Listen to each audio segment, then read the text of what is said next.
Olá, discípulos do Senhor e Salvador Jesus Cristo. Aqui agora eu vou compartilhar com você significados e conteúdos que vai mudar a sua vida. Você acredita? Faça desse momento um marco histórico.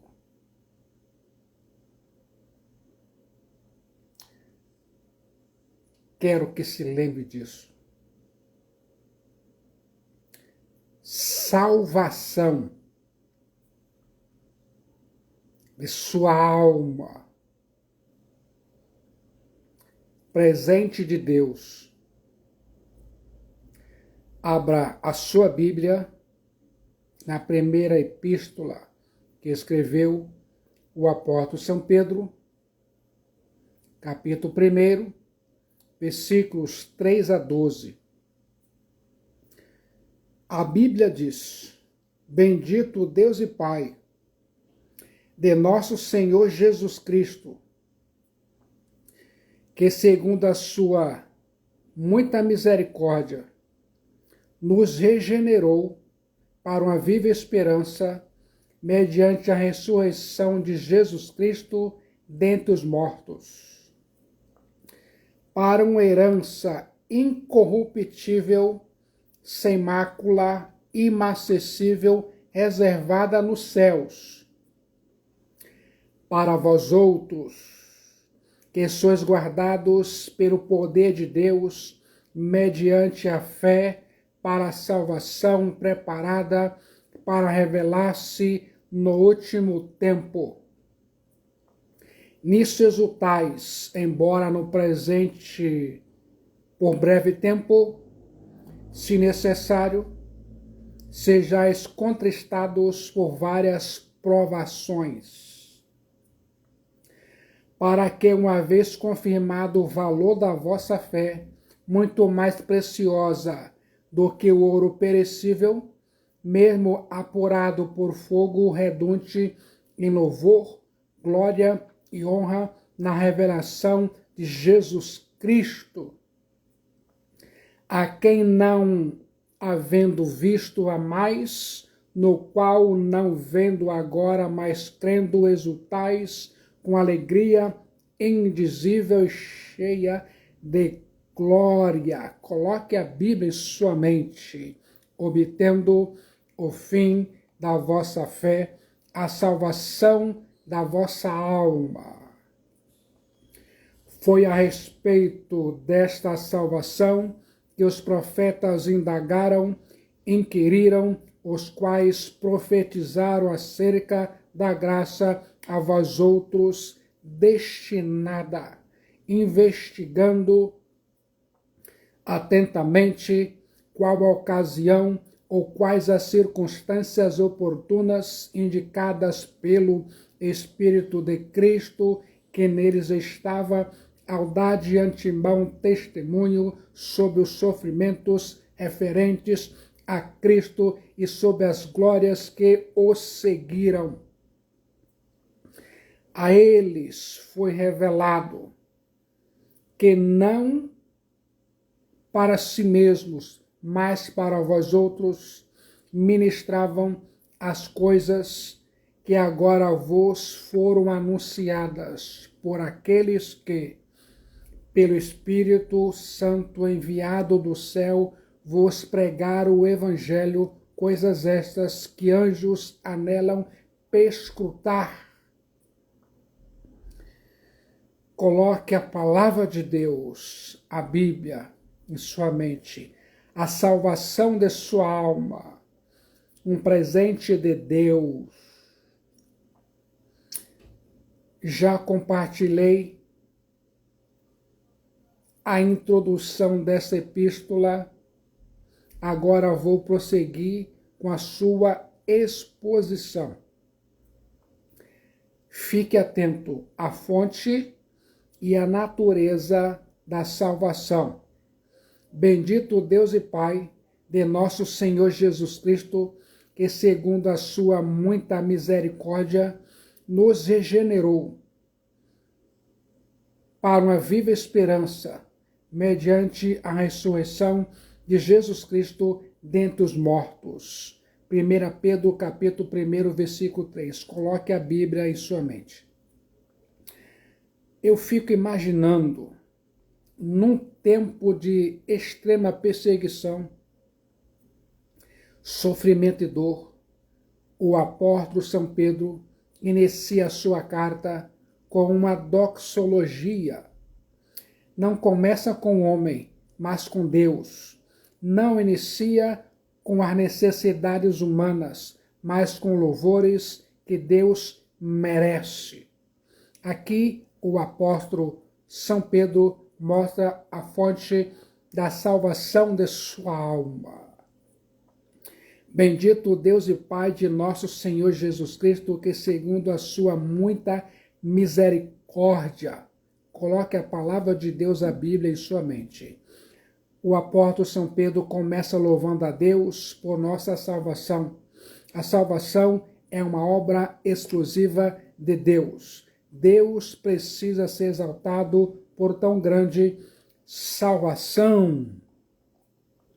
O nome de Deus deve ser magnificado por presente tão auspicioso, a salvação de nossas almas.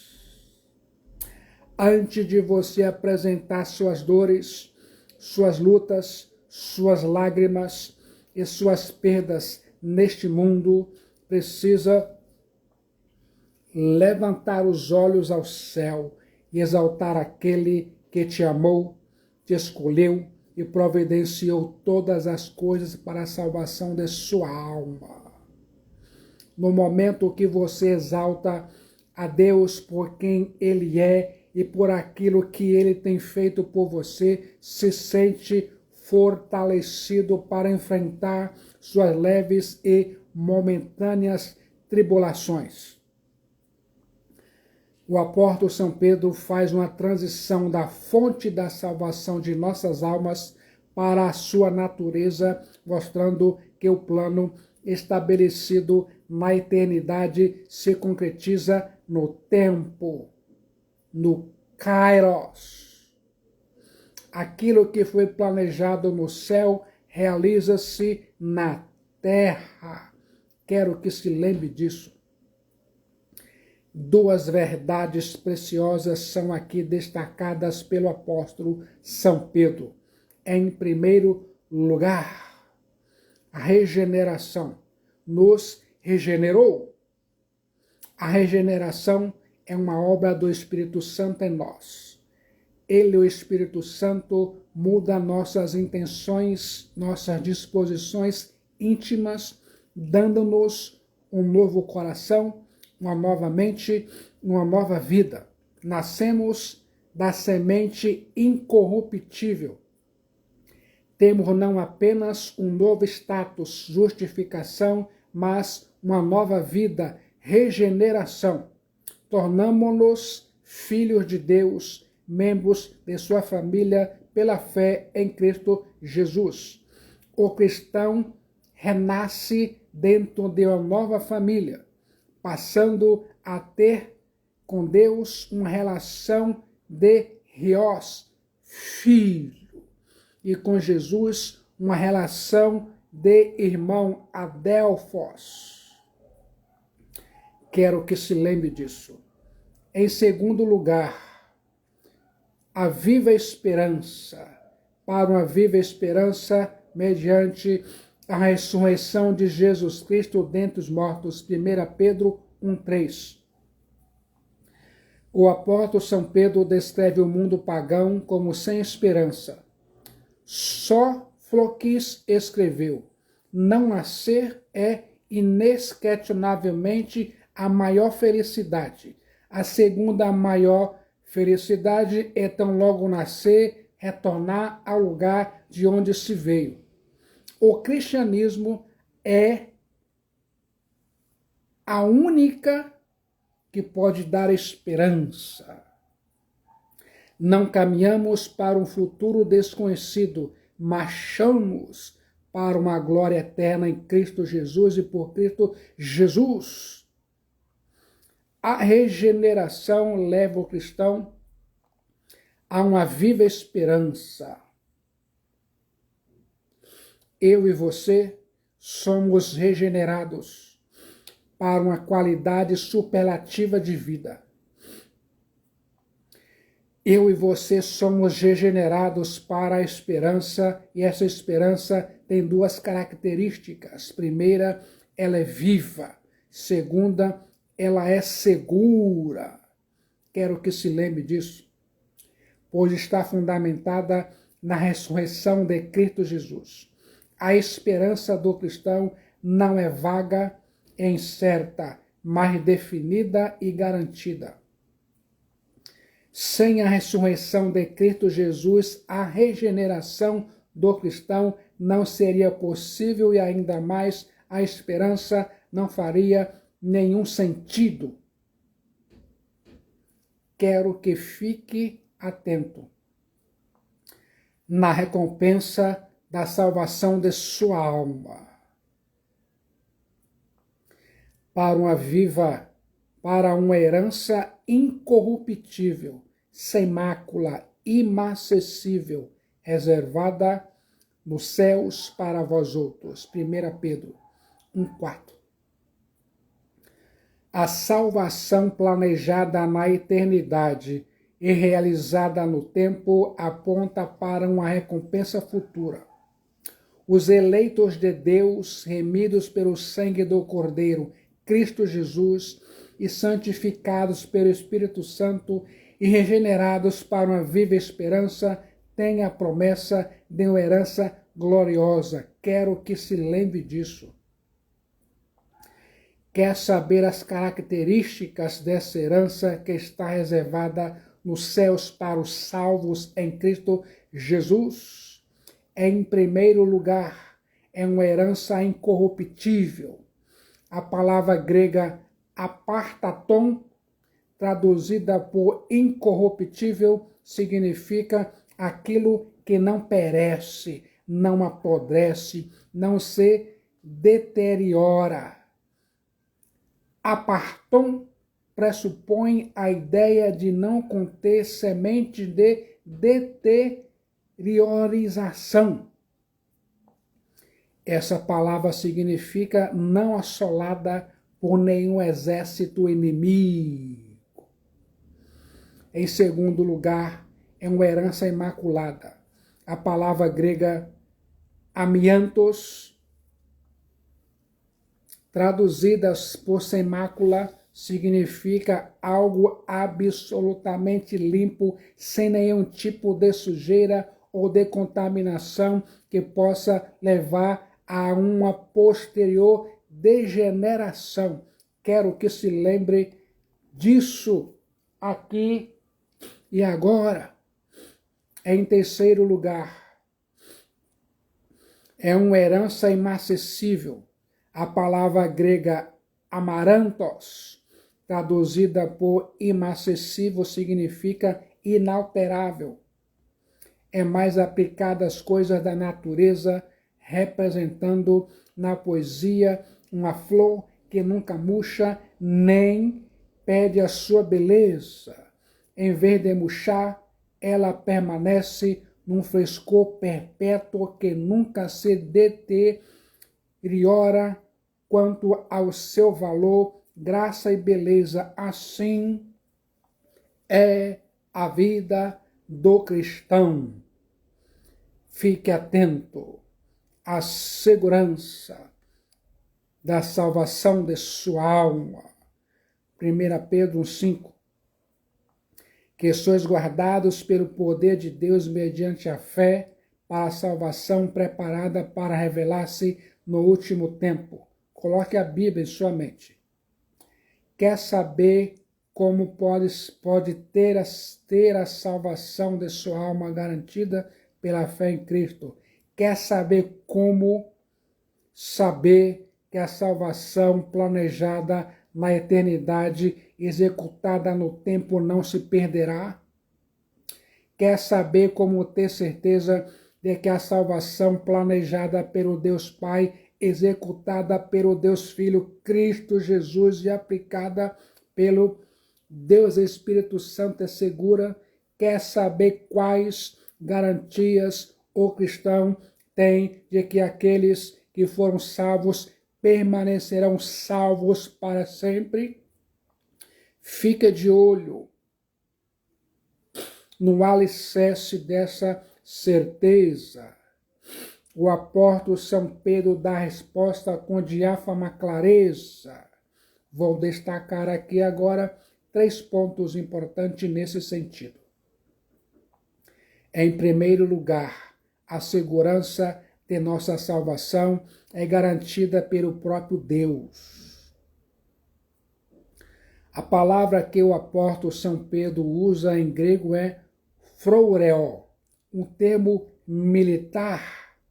Significa que a nossa vida cristã está guarnecida por Deus, que atua como sentinela de todos os nossos dias.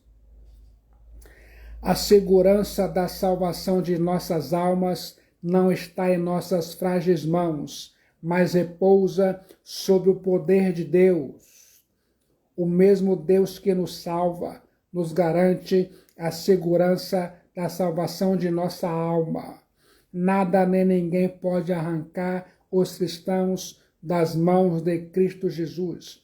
Nenhum poder pode afastar o cristão do amor de Deus que está em Cristo Jesus. Uma vez salvos, selados, justificados, perdoados, glorificados, estamos seguros.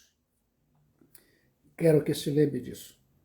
Em segundo lugar, a segurança de nossa salvação é apropriada pela fé, mediante a fé.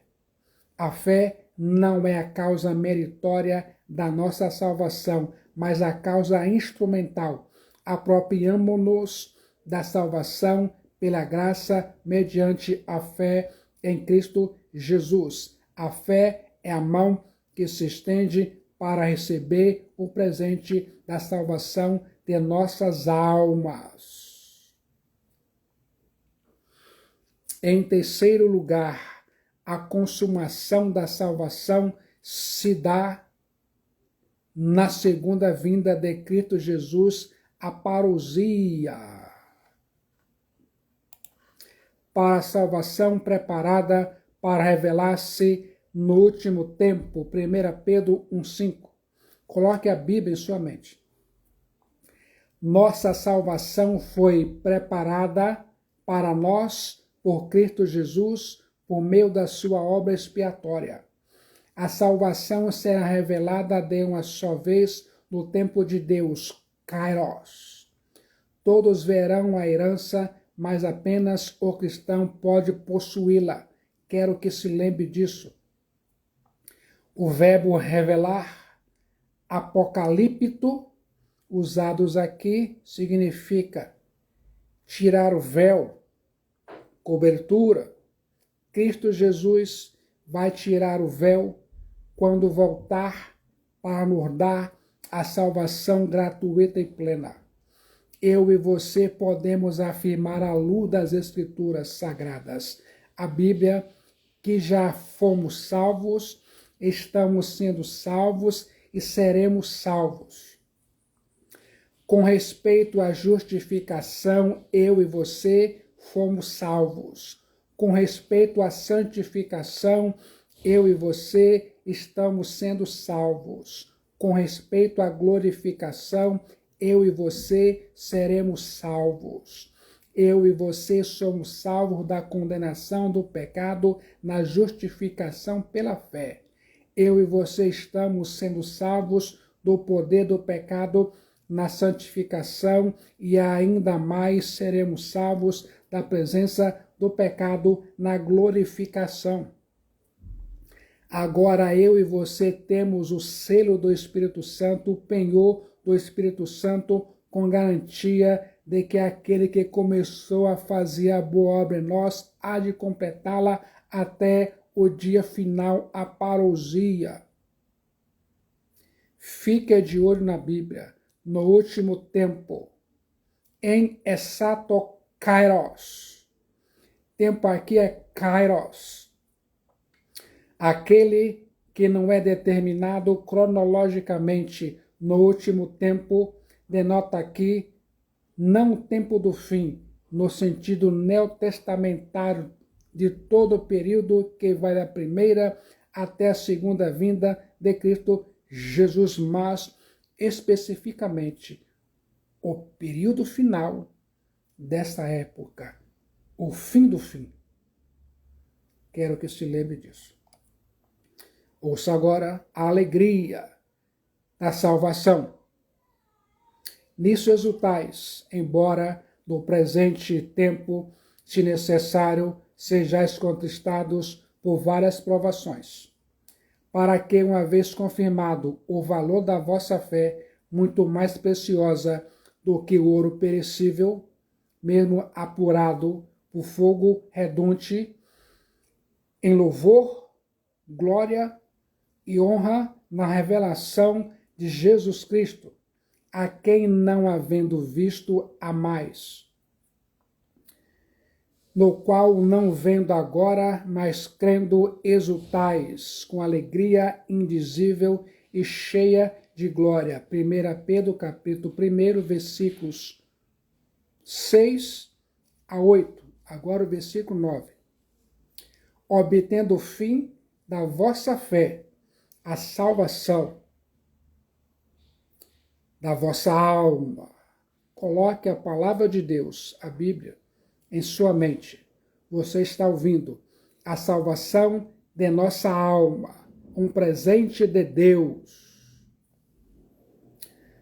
Você viu até agora muitas coisas da palavra de Deus. Você viu até aqui que no passado Deus ressuscitou Cristo Jesus e regenerou os seus eleitos e coloca diante deles um futuro aberto e glorioso, e no presente os guarda mediante a fé que eles têm nele. Agora, preste bastante atenção. A alegria resultante dessa salvação. Embora a nossa salvação venha a ser consumada apenas na parousia, a segunda vinda de Cristo Jesus, já começamos a desfrutar de sua alegria. Os sofrimentos desta vida não conseguem empalidecer as glórias da nossa salvação. A cruz precede a coroa. O sofrimento é o prelúdio da glória. Antes dos cristãos pisar os pés nas ruas de ouro da nova Jerusalém celestial, eu e você caminharemos por estrada juncada de espinhos. Quero que se lembre disso. O apóstolo São Pedro menciona vários fatos acerca das provações que os cristãos enfrentam nesta vida, preparando-nos para a glória eterna. Em primeiro lugar, as provações são pedagógicas. A expressão, se necessário, indica que há ocasiões especiais em que Deus sabe que precisamos passar por provações para a nossa disciplina e nosso crescimento espiritual. Antes de ser afligido, andava errado, mas agora guarda a tua palavra, diz o salmista em Salmo 119, 67. Então ele me disse, a minha graça te basta, porque o meu poder se aperfeiçoa na fraqueza. De boa vontade, pois, me gloriarei nas fraquezas, para que sobre mim repouse o poder de Cristo. 2 Coríntios, capítulo 12, versículo 9. Coloque a Bíblia em sua mente. Em segundo lugar, as provações são variadas. A palavra grega poikilos, traduzida por várias, significa de diversas cores ou policromáticas. A mesma palavra é usada para descrever a graça de Deus. Servir uns aos outros, cada um conforme o dom que recebeu, como bons despenseiros da multiforme graça de Deus, poikilos, multiforme. Não importa a cor do seu dia, cinzento ou negro, Cristo Jesus, o Filho de Deus, tem graça suficiente para suprir suas necessidades, seus problemas e contratempos podem ser multicoloridos, mas também o é a graça de Deus. Não há cor na situação humana que a graça de Deus não seja capaz de enfrentar.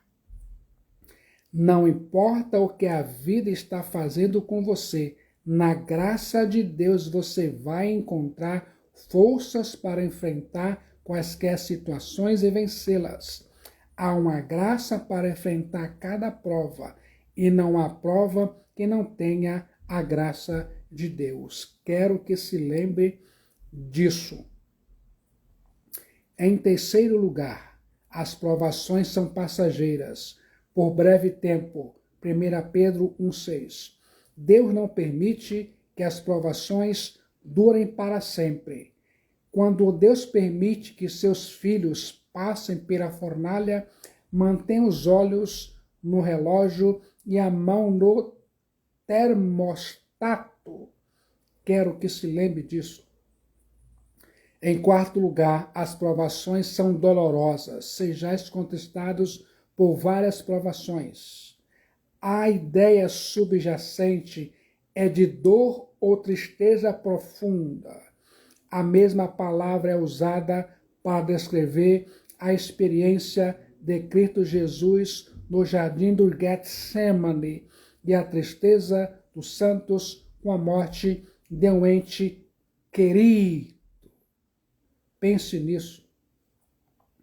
Em quinto lugar, as provações são proveitosas, para que, uma vez confirmado o valor da vossa fé, muito mais preciosa do que o ouro perecível, mesmo apurado por fogo, redunde em louvor, glória e honra na revelação de Jesus Cristo. 1 Pedro 1,7. Coloque a Bíblia em sua mente.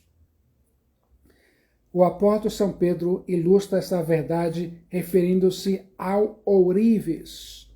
O ourives coloca o metal no cadinho o tempo necessário para remover as impurezas sem valor.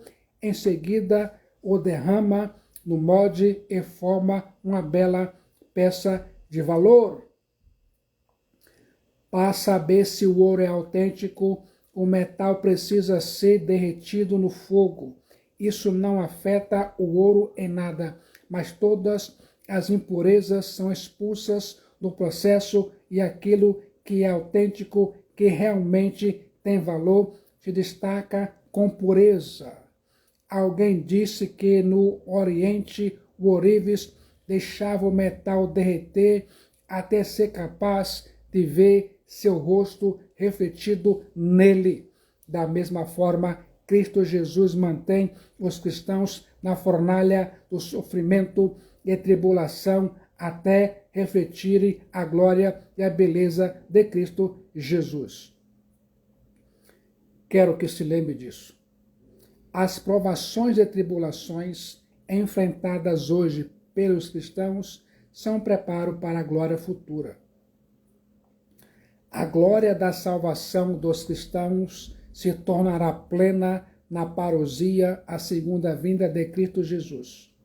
Agora, a fé cristã é provada da mesma forma que o ouro é depurado para que, na manifestação gloriosa de Cristo Jesus em sua segunda vinda, isso redunde em louvor, glória e honra a Ele, Cristo Jesus somente. O ouro, embora valiosíssimo, é perecível. A fé provada em comparação com ele é muito mais preciosa. Depois de ambos passarem pelo processo de purificação, a diferença de valor é enorme. O ouro, além de não durar eternamente, sempre pode ser roubado ou perdido. A fé cristã, por outro lado, garante o acesso a uma herança não sujeita às desgraças terrenas. Quero que se lembre disso. Você está ouvindo a salvação de sua alma, um presente de Deus. Em sexto lugar, as provações preparam para a glória futura, mas Cristo Jesus já concede glória no presente. A quem não havendo visto, há mais, no qual não vendo agora, mas crendo, estais, exultais com alegria indizível e cheia de glória, obtendo o fim da vossa fé, a salvação da vossa alma. Coloque a Bíblia em sua mente.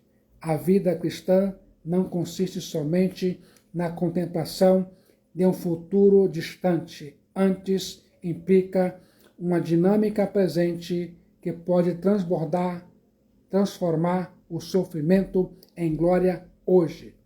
O apóstolo São Pedro apresenta quatro ilustrações para se desfrutar a glória hoje, mesmo em meio às provações. Fique de olho. Amem a Cristo Jesus. Na fornalha da aflição, em meio ao fogaréu da prova, você precisa amar a Cristo Jesus para que esse fogo lhe purifique em vez de queimar. Em segundo lugar, creia em Cristo Jesus. O cristão é salvo pela fé, vive pela fé, vence pela fé e anda de fé em fé. Quero que se lembre disso. Em terceiro lugar, alegrem-se em Cristo Jesus. O cristão não é masoquista nem estoico. O cristão não se alegra por causa do sofrimento, nem exulta por causa das provações, mas pelos seus frutos. Essa alegria não pode ser traduzida em palavras, é indizível. Essa alegria não é apenas terrena, é cheia de glória. Pense mentalmente, essa é a alegria dos tempos vindouros que fez sua entrada no mundo para não mais dele sair, até que toda tristeza seja finalmente eliminada na parousia, a segunda vinda de Cristo Jesus. A alegria cristã é uma alegria maiúscula, superlativa e celestial. Essa alegria divina descreve gritos de alegria que não podem ser contidos. É uma alegria mergulhada em glória. Em quarto lugar, obtenham de Cristo Jesus a salvação da vossa alma. A salvação é uma dádiva de Cristo Jesus. Eu e você recebemos a salvação pela graça de Deus mediante a fé em Cristo Jesus. Embora o seu desfrute pleno vai ocorrer apenas na glória, mas em Cristo Jesus já tomamos posse. Embora sua consumação esteja destinada apenas para o tempo do fim, os cristãos já usufruem seus benefícios imediatamente no momento de decisão em Cristo Jesus. Seu destino é selado, sua alma é salva. A expressão salvação da nossa alma tem sido interpretada de forma equivocada por alguns estudiosos. Essa expressão foi emprestada apenas aparentemente da filosofia grega. Na realidade, corresponde à proclamação do Senhor e Salvador Jesus Cristo, que proclamara em vista de perseguição e ameaça de morte. Não temas os que matam o corpo e não podem matar a alma. Isso, por um lado, soa como antropologia grega, mas, por outro, conduz, na realidade, inteiramente com a visão bíblica que é fundamentada fundamentalmente diversa da grega. Fique de olho na antiguidade da salvação. O apóstolo São Pedro mostra a conexão entre o Antigo e o Novo Testamento. A salvação recebida pela igreja é a mesma anunciada pelos profetas. Trata-se de um plano antigo feito na realidade no presente. Temos aqui uma passagem eloquente sobre a unidade e a continuidade entre o Antigo e o Novo Testamento. Aquilo que lá havia sido buscado e anunciado, aqui no Novo Testamento se cumpre. A salvação presente que a igreja possui já estava no campo de visão dos homens de Deus no Antigo Testamento, na Antiga Aliança. Quero que se lembre disso. Vou agora compartilhar algumas verdades que merecem ser observadas. Em primeiro lugar, os profetas questionaram acerca dessa salvação. Foi a respeito dessa salvação que os profetas indagaram e inquiriram, os quais profetizaram acerca da graça a vós outros destinada. 1 Pedro 1,10. Os profetas de Deus no passado, movidos pelo Espírito Santo, indagaram e inquiriram acerca dessa salvação. Os profetas eram tidos em alta conta no meio do povo de Deus e os membros da igreja estão agora posicionados no status ainda mais elevado. Os profetas foram seus servos e ministraram o que era a eles destinado. Quero que se lembre disso. Em segundo lugar, os profetas investigaram o tempo e as circunstâncias da chegada desta salvação, investigando atentamente qual a ocasião ou quais as circunstâncias oportunas indicadas pelo Espírito de Cristo que neles estava. 1 Pedro 1,11. Quando o Espírito Santo inspirou os profetas para escreverem sobre o tempo e as circunstâncias do cumprimento desta salvação, não lhes retirou a capacidade de pesquisa, nem anulou o estilo de cada um no registro dessas verdades pesquisadas. Quero que se lembre disso. Em terceiro lugar, os profetas deram testemunho da humilhação e exaltação de Cristo Jesus. Ao dar de antemão testemunho sobre os sofrimentos referentes a Cristo e sobre as glórias que o seguiram, 1 Pedro 1,11. Note que os profetas, usando tanto sofrimentos como glória no plural. Isso significa que tanto a humilhação como a exaltação de Cristo já passaram por vários estágios. O apóstolo São Pedro enfatiza a magnitude e a variedade de dores e tristezas que Cristo Jesus suportou, tanto quanto a glória da ressurreição e da ascensão, assim como o esplendor da parousia, a segunda vinda de Cristo Jesus. A glorificação decorre do sofrimento de Cristo Jesus, a exaltação da humilhação. As duas palavras sofrimentos e glórias constam no plural. Isso indica que o padecimento de Cristo Jesus é múltiplo, que não se restringiu ao Calvário, mas começou na estrebaria de Belém e se prolongou por toda a sua vida na terra para finalmente se consumar na Sexta-feira Santa.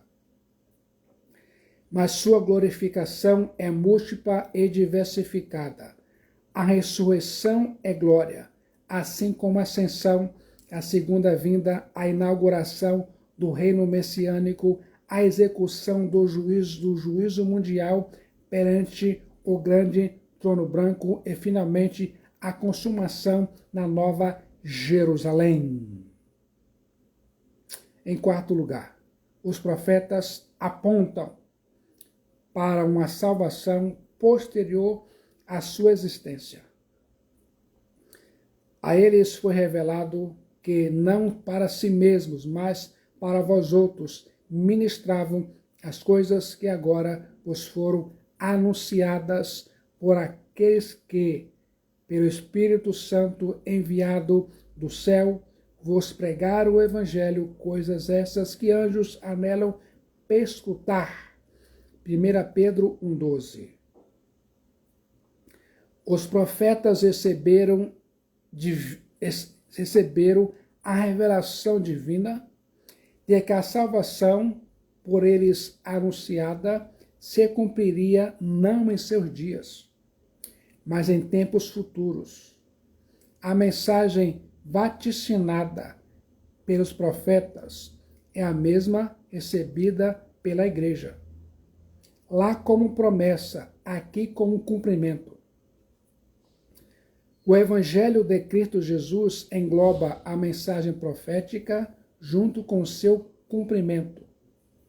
E a boa nova de que a salvação, tão ansiosamente esperada, é uma realidade a partir da morte e da ressurreição de Cristo Jesus. O apóstolo São Pedro diz que até mesmo os anjos anelam perscrutar a respeito desta salvação. Os anjos estão ao redor do trono de Deus. São mensageiros enviados por ele para servir aquele que herda a salvação. Regozijam-se quando um pecador se arrepende e reúnem os eleitos no dia do julgamento. Apesar disso, seu conhecimento sobre a salvação humana é incompleto, pois desejam perscrutar os mistérios da salvação. O verbo perscrutar significa olhar com o pescoço esticado. Os anjos saberão mais sobre a salvação por meio da igreja. Seus próprios anjos estão tão interessados em nossa redenção, quanto mais nós deveríamos considerar a gloriosa com ainda mais fervor e entusiasmo. Que o Senhor Jesus Cristo abençoe sua vida. Você acabou de ouvir a salvação de sua alma, um presente de Deus. Como se sente agora? Está em santificação na presença do Filho de Deus, Cristo Jesus? Se sente que a sua alma está salva por Cristo Jesus? No momento de decisão, em Cristo Jesus, seu destino é selado, sua alma é salva.